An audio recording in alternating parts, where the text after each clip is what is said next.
The Washington Nationals just stunned the baseball world by selecting switch hitting shortstop Eli Willits out of high school. And guys, this is a stunner.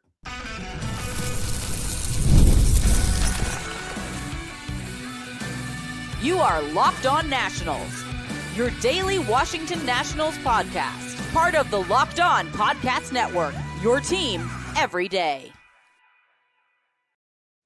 Thanks for making Locked On Nationals your first listen every single day, as we are free and available wherever you get your podcasts. Yes, I'm your host, Ryan Clary, and later on in today's program, we'll be getting into where shortstop Eli Willits fits with the Washington Nationals, because right now you've got CJ Abrams as your franchise shortstop, but guess what? Move out the way, CJ. We'll discuss that later on in today's show. And in the second segment, I have got some pros and some cons about Eli Willits. And yes, there are a lot of pros, but there are some cons as well. And some fit both categories. We'll have that discussion for you. But now, let me tell you, I am stunned by this selection. Quite frankly, I cannot say it enough. I'm stunned. But today's episode is brought to you by Gametime. Download the Gametime app, create an account, and use code LOCKEDONMLB for $20 off your first purchase. Everybody, ladies and gentlemen, I'm stunned with this selection. With the number one overall pick in the 2025 MLB draft, the Washington Nationals selected the shortstop from high school in Oklahoma. And it was not Ethan Holiday. It was the other guy, Eli Willits. And this is an obvious situation where the Nationals cut a deal. The Nationals obviously were very scattered on who they wanted to select. We had rumors out there of them going after Cade Anderson, the left-handed pitcher from LSU. There were rumors out there for Ethan Holiday, who is the guy that everybody thought would be the generational number one overall pick.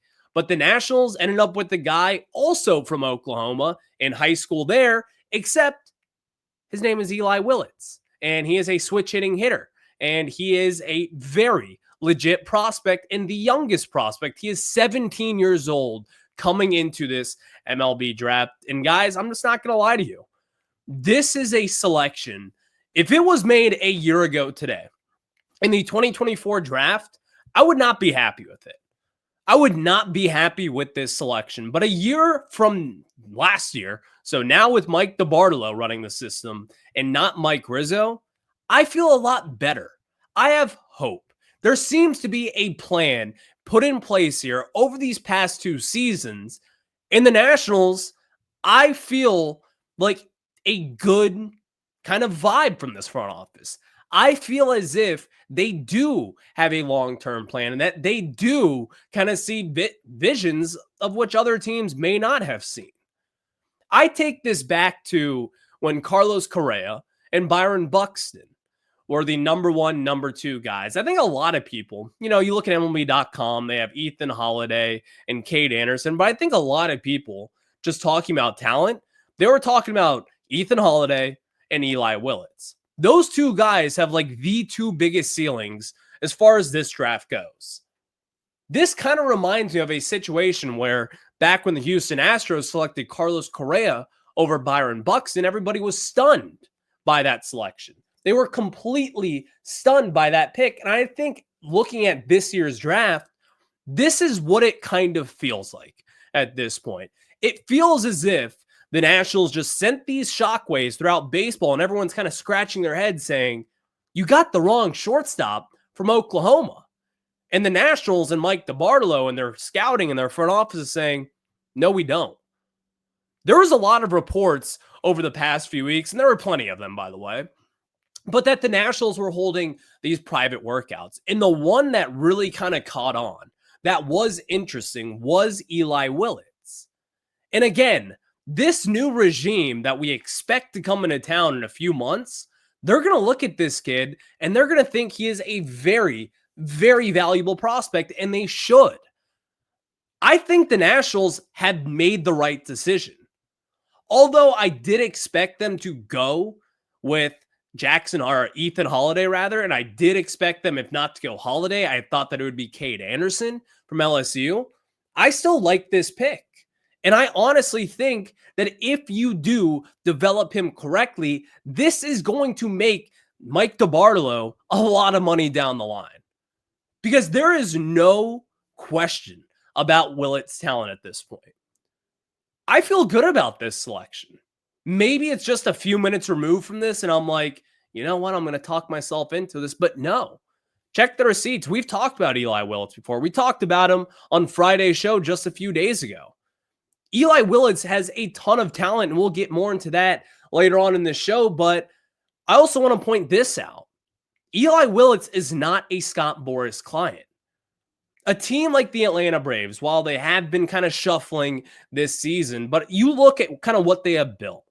They have built a powerhouse of talent of guys that they have drafted and developed. None of them are Scott Boras clients.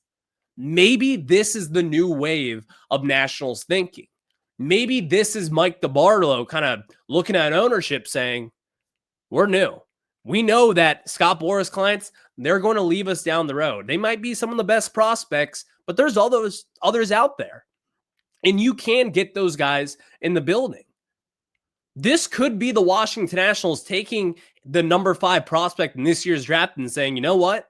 You guys might think we're fools now for passing on Ethan Holiday, but we're going to prove you right.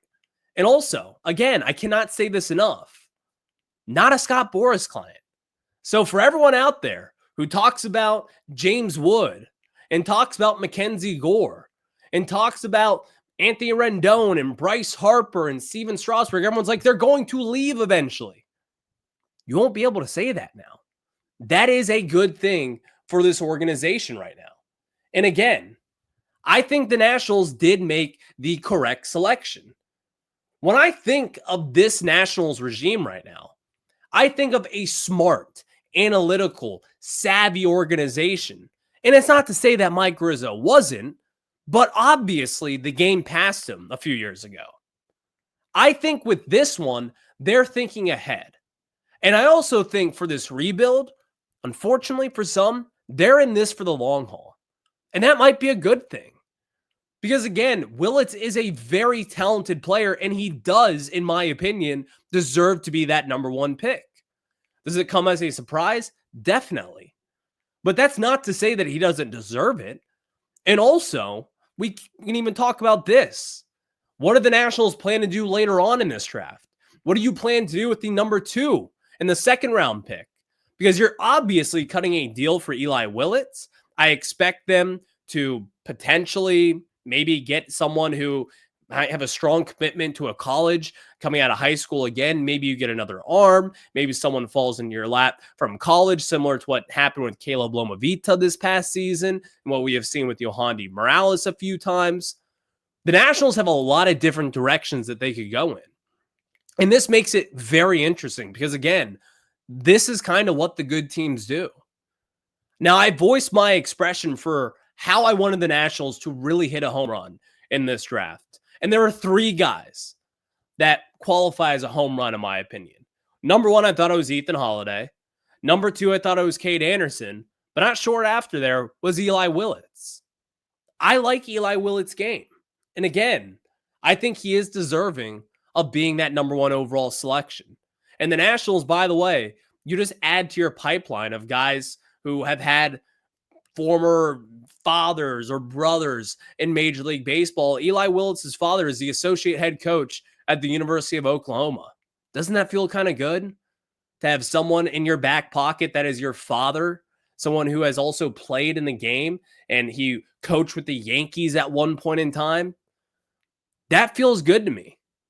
And again, he was committed to Oklahoma, but now after you're selected number 1 overall in the draft, you're coming to Washington. And I'm feeling pretty good about this selection right now. I think the Nationals, again, taking the 17-year-old who doesn't turn 18, by the way, until December.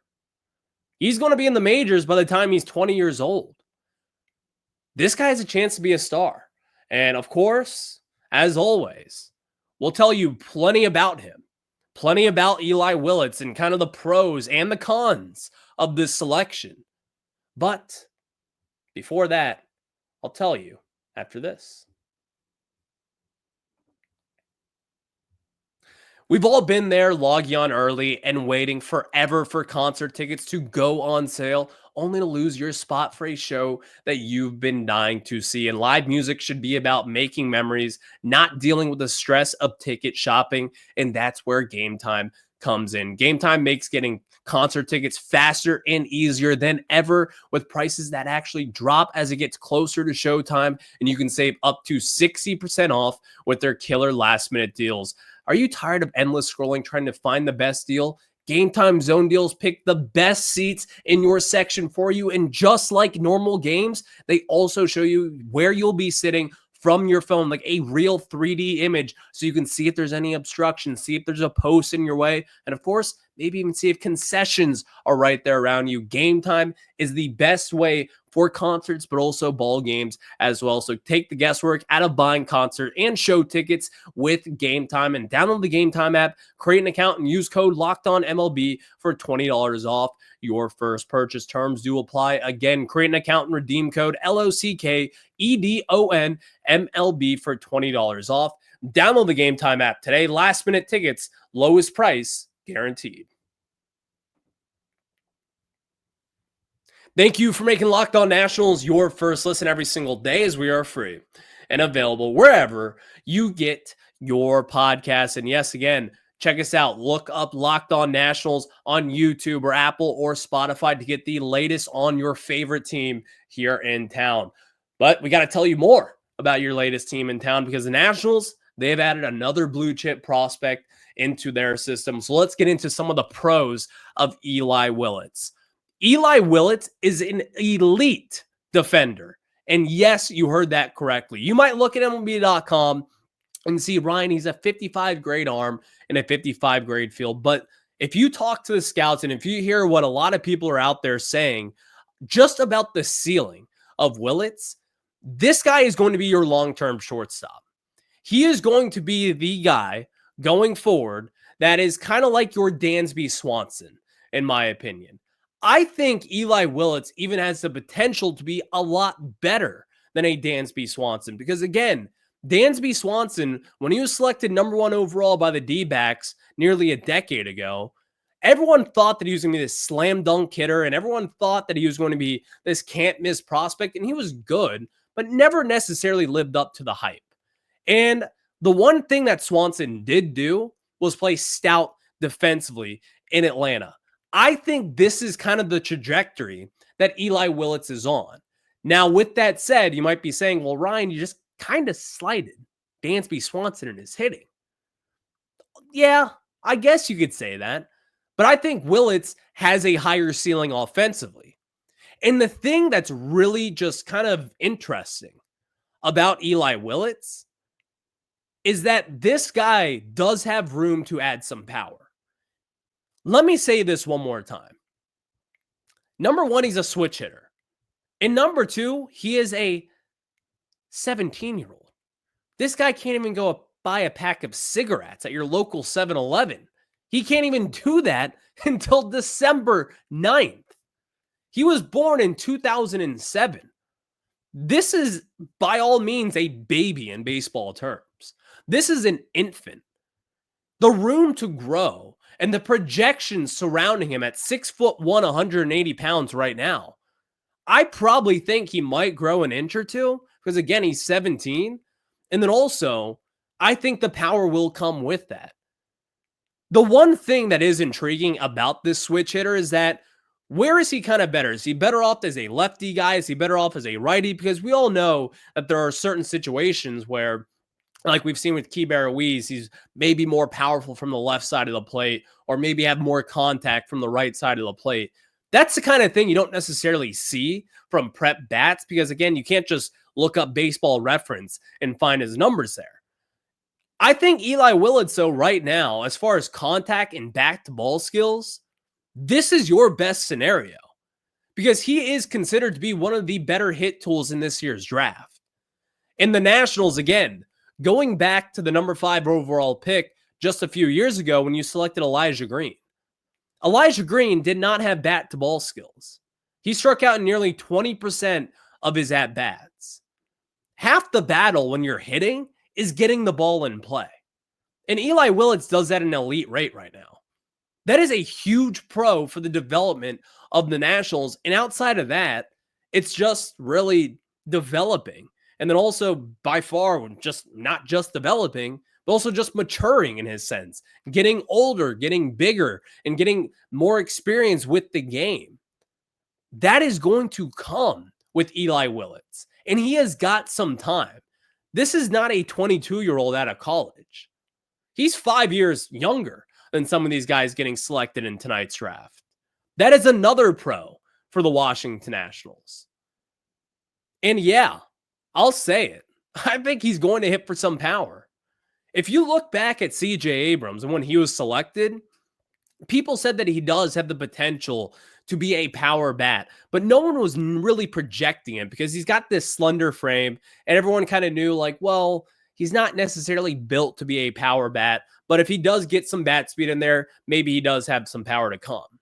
Willits is a bigger guy than CJ Abrams at this point. I haven't seen him in person at this rate. I saw a few games and a few highlights when he did play Stillwater, Oklahoma, with Ethan Holiday, who was their shortstop there. But Eli Willits, in my opinion, outside of the power bat, and maybe outside of just the bat overall, Willits is the better player. He is by far and away the better shortstop. And also another plus, this guy's going to steal 20 to 30 bags a year. He is a 60 grade runner, and honestly, I think he's a 65 grade runner if it were up to me. One of the fastest guys in this draft. He covers a lot of range defensively over at the shortstop position. And I think, again, the Nationals have got themselves someone that you are going to say for the next few years, say, this guy is going to be your franchise shortstop. We'll get into more of what this kind of means for CJ Abrams because I do think it means something. But there is some cons with this pick as well. While I like this pick and I like the prospect of Eli Willits, and I do think this is a new regime, I do believe that Mike DeBartolo and whoever comes in next, I think the Lerner family understands at this point, they're going to have to go in on analytics. And this is kind of an analytical pick. So you're going to have the resources here in town in order to get these things done right. Well, in Willits' case here, you're going to have to develop him. Because while I love him, while I love the prospect, he is pretty raw. I don't think he is raw defensively. I don't think his speed is raw, obviously. The speed is just there, and it pops off the page, in my opinion. The hit tool is also there. But when you start to see better pitching, and when you start to see guys who find your tendencies and kind of figure out what you do on an 0-1 count and how you swing out of the zone or whatever it may be, when they find out your flaws, how do you react? That's the thing that I am worried about because, again, the Nationals in years past with projects have not necessarily done too well. They have never been the team out there that is like all in on analytics. They've never been that, and they likely never will if we're being honest. So the Nationals, in my opinion, I read it this way. They think that they are going to be a different organization moving forward. And honestly, quite frankly, they have to think that. And I think they will. Because again, they have no choice but to change at this time. You have to be better. And if Eli Willits unfortunately does fall out, which I'm not even thinking about at this point, it's not on him. Because again, this guy is a very talented prospect. He is someone, again, who can hit from both sides of the plate and has done it well, supposedly. He has this motor and instincts that you just don't really see with too many players. And that's what a lot of people have said. Kylie McDaniel over from ESPN was stunned with the selection, number one. But number two, raved about Eli Willits and just kind of speaking with him and all the different things out there. Scouts love this guy. And again, he's got the makeup having a dad as a head coach in college and has a dad that has been a coach in Major League Baseball with the most successful organization in all of sports with the New York Yankees. He's got the makeup. At this point, the con is the Washington Nationals selecting him. And if they do realize that they need to step up in their analytics and that they do realize they need to step up in their developing as far as players go, that's the big question, and that's really my con at this point. And I guess another con would be that he's 17. Like, again, there's a lot to project with this guy, but I think the Nationals overall made the correct decision. And I love this pick for the Washington Nationals. So where does he fit moving forward? And also, we'll kind of get more into the talent of Eli Willits after this. Thank you for making Locked On Nationals your first listen every single day, as we are free and available wherever you get your podcast. And yes, I'm your host, Ryan Clary. Catch me over on Twitter at RyanClary11. And fortunately enough, I was actually the one who broke today's news. The Nationals will be selecting Eli Willits with that number 1 overall selection. So that was really cool. And of course, the Washington Nationals, they've got themselves the shortstop of the future. And that is where he fits into my picture, in my opinion. I think a ceiling as far as Willits goes and kind of a projection of what he could be, or at least not a ceiling, I think a floor. Let's go with the floor for now, is Dansby Swanson. And Dansby Swanson is a Gold Glove winning shortstop, multi-time Gold Glove winning shortstop, all-star caliber player, not the best in the game, but still a very solid player who is also made of a very good makeup, comes from a background of family members, comes from a very good university with Vanderbilt, and a lengthy history as far as baseball with them as well.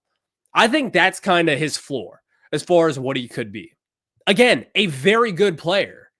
To me, this is a relatively safe pick. This is kind of what the Nationals need. You need an influx of talent, and that's what you're getting with this prep bat. So that's kind of like his floor. Let's talk about the more surprising and more fun of what Eli Willits could be at this point. And I'm going to laugh when I say this just because it makes me excited. Eli Willits might be like a Mookie Betts kind of player. And you might be thinking to yourself, whoa, a World Series winner, an MVP caliber guy. And I'm sitting here telling you, he could be like Mookie Betts. When Mookie Betts was coming out of high school, or really just coming out with the Boston Red Sox, no one necessarily expected him to be what he is today. And I think with Eli Willits is already the better defender because, again, he is coming from the natural shortstop position. He is going to be a shortstop for his whole career. I do not doubt that. He is a great runner. He has great bat-to-ball skills, kind of similar to Mookie Betts. But with Betts, he finally used his small body and small frame and has turned it into a power-hitting bat while also batting above 300. That is kind of the ceiling here at play with Willits. I'm not going to tell you that he's going to win an MVP someday, but I will tell you this. Don't be surprised if he does. The Nationals, I do believe that they're kind of thinking in the back of their mind, like, this guy has the potential to be a Mookie Betts kind of player. Someone who is great defensively. Someone who you look at them right now and you're like, he is going to be our future all-star, future face of the franchise kind of guy. And while I love James Wood is not necessarily the guy who's, he's obviously a superstar kind of player. I'm not knocking him. But he's not the guy that's like putting himself out there as a team leader. That's not necessarily what he does. But Willits kind of has that in him. And again, I'm just kind of judging this character from what I have seen. And what I have seen from Willits is that he does have that leader capability to him. And when you are playing a shortstop position, it should go without saying that, yeah, this guy should be a leader on the diamond. And that is your leader. That is your captain. And that's kind of where the knock has been with CJ Abrams for a few years now. I love CJ, but I don't think Eli Willits is going to be at a casino until 6 a.m. And let me just say this again. I don't want this to be a knock CJ Abrams show. I love CJ. Give him $300 million today and figure out where he plays for the rest of his career. But Eli Willits is going to be your shortstop. And I do believe that kind of sends a message to this clubhouse saying, we love you, CJ, but you're not our franchise shortstop. And quite frankly, they're right. I do think CJ is, again, someone you are going to build around, and they should. But get an extension done with him, and let's find a position outside of shortstop because it's not working for CJ at this point. And at this rate, with where Eli Willits and the projections of where I think he could go, it's a no-brainer. It is a no-brainer that the Washington Nationals move forward with this pick. And again, I think they've got themselves a potential Mookie Betts kind of talent. This is an extremely exciting player entering this farm system. And yes, with Travis Sikora, he's your blue chip prospect at this point. But now you've also have Eli Willits. He may not be a top 5 prospect in baseball tomorrow, but I certainly do believe he will be a top 20 pick. And or a top 20 prospect rather. And I do believe going forward that this selection, if the Nationals can, develop properly, get the right resources in the building, we are going to be thrilled for where this team is. I'm excited. You should be excited. Nationals fans, if you're out there wondering if you can develop this guy, I hear you. I get it. I would be a little worried as well. But one thing is for sure is that DeBartolo, he is going to be better developing. And not to, put a wet blanket over it, but you can only be better. This is the correct decision. And this is what good organizations do. This is someone who has analytics in the back of his mind. This is someone who surrounds himself, by the way, with guys like Danny Haas coming from the Diamondbacks and guys like Brad Ciolek coming from the Orioles who have analytics in their background. And you're sitting there and you are going through the numbers of these selections, and this is what those teams do. This is how you do it. Similar to what Mike Rizzo said, there's a blueprint over at Nationals Park. But that blueprint is kind of retired at this point. You have to go with the blueprint from, let's say, the Orioles, or maybe even the Diamondbacks, who have developed talent and have done pretty well for themselves these past few seasons. I'm excited about this pick. And I think a lot of Nationals fans, you should be. Because this might bring in a new era of Nationals baseball that a lot of people could be excited for. So as the week goes on, we'll have a lot more about Eli Willits and the excitement surrounding him. And of course, the Nationals select the prep high school bat from Oklahoma. And it's not Ethan Holiday. It's Eli Willits. What a stunner. Stay tuned all week. We'll have a lot more here on Locked On Nationals. And really, I think, again, the Nationals may have gotten a Mookie Betts kind of talent. We'll have more as the week goes on. But until then, have a good one. Go Nats.